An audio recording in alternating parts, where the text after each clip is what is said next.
main topic today is a sales tax initiative from the borough, which is going to be on the ballot in October. On all of the tables, I put copies of the relevant ordinances. Ordinance number 2007-40, which is a two-pager which contains the language that would appear on the ballot, and ordinance number 2007-46, which has been approved, which would be the enabling code under which the sales tax would operate. We have two, maybe three people here to speak. Representing the mayor's office, this is the mayor's proposal. Representing the mayor's office is Jennifer Uhas, and she's going to talk. What do you want, 5 or 7? 2. You want 2? Okay. She's going to talk 2 minutes, followed by Jerry Cleworth, who's going to speak on the opposite viewpoint. I guess you get 2 minutes. She figured out how to cut you off. I'm going to give you 5 and 5. All right, 5 and 5, and then we'll field questions. And with us also is Luke Hopkins, who was heavily involved from the assembly perspective and is well versed in it, ready to answer or speak to it as well. So we'll start with Jennifer Uhas. Get out of your way. I told Bonnie before the meeting that I wouldn't be speaking long and that this really wouldn't be a pro and con debate on the two sides of the issue. The mayor is not able to be here today because he had received the invitation, and our receptionist Camilla had said she would discuss it with him when he came back to town. I saw that the email went out about 15 minutes before my mayor walked back into the office so we could discuss it with him. And he is actually tending to some of our roads funding needs at the moment and was not able to make this meeting before the announcement went out. And so we're sorry for the confusion. It wouldn't have been much of a debate anyway if the mayor were able to be here today. He's not advocating a position for or against the ordinance. He saw this as his duty to come up with an alternative to the high property taxes we've been hearing about in the borough. When I first came on in the mayor's office in May of 2005, he informed me that we were starting a tax committee that would be meeting regularly, that would be discussing the alternatives to property taxes because he identified that they were a concern within the borough and that they were too high. After a year and a half worth of meetings trying to find an alternative to lower property taxes within the borough, this is the best plan that could be drafted by the several people who put their minds and time into the effort, and it is the alternative before you. When the mayor is able to come and speak to you sometime before the election, he intends simply to take questions as far as what the new sales tax ordinance would do, what it wouldn't do, and what its effect on property taxes would be.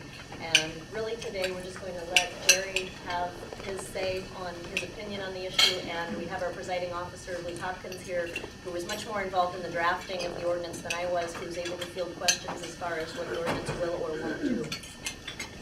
And I think I stayed within 2 minutes. That's your 2 minutes. That's my 2 minutes. Okay. Jerry.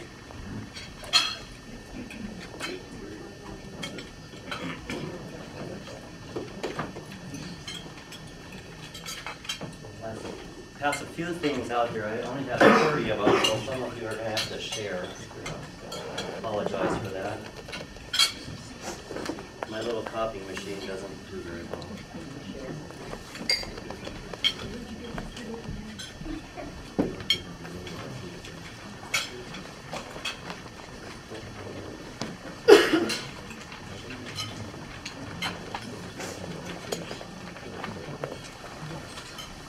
Thank you for inviting me, and before you get started, I'd like to say something to Luke Hopkins over there. We went through a lot of testimony at the borough over the summer, and I appreciate your listening to what you heard, because I think he went from one side to the other, and in the end he voted no on that, and we appreciated it. All we needed was one more vote, and we wouldn't even be here today, but we are. And for me, I can't think of one issue that has been before me more than this one in my 18 years in the city council, more at the city than at the borough. It just keeps coming back again and again and again. And why, I'm not exactly sure, because it's kind of like beating a dead horse. And we keep wanting to do that again and reinventing the wheel instead of moving on, because I think there's things out there that are a lot more attractive than this. Today, Simon, how much time? About 5 minutes or so? Just talk. I'm just going, a lot of what I have to say is summed up on this page, and I hope that you take this with you.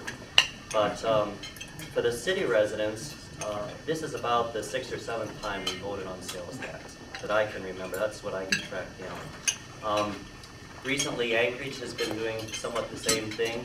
They just voted against the sales tax by 71% within the last year. They have never had one down there, main competitor to us. The main problems I see with us getting involved with this at the borough, number one is the cost of administration. This tax, because we have a tax cap, doesn't generate any new revenue at all. It's just shifting the burden. But the borough is going to be saddled with creating a whole new, essentially, bureaucracy to audit this and collect this. Their estimate is $700,000. Had a gentleman the other day say, why don't you just reduce the property tax $700,000 and call it a day. Pat Cole at the city, who used to work under Juanita Helms when she was mayor, used to help enforce that. He was an attorney over there in those days, and he looked at that and kind of chuckled and says, I don't think they can do it for that. I'll defer to his judgment, but for right now, the official number is $700,000. I'm not too excited about creating a new bureaucracy, especially one where there's really no new revenue coming in for it. Two, is correct, like I said, creates no new revenue because of the tax cap. It only shifts the burden. The borough had a study that was done by Information and Insights, and they had these pie charts made up that shows who the winners are and who the losers are. The big winners are going to, of course, be the commercial entities, the Walmarts, the Fort Knox, and people like that in the world. Their property tax, in theory, will go down roughly 50%. The real losers will be those who rent, and the military individuals, especially the renters, because they know, and even in the borough's studies in the last years, they were showing that the likelihood of a landlord reducing the rent because they get a break on property tax is probably remote. And so they're going to not only be hit with their current rates that they have, but they'll be hit with the sales tax also. There's a pie chart that was made that shows the percentages of who gains and who loses.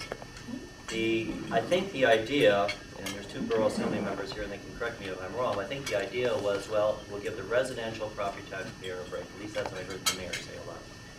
But a percentage of that pie that they showed under this scenario, the percentage that's attributable to the residential property taxpayer goes down only 6%.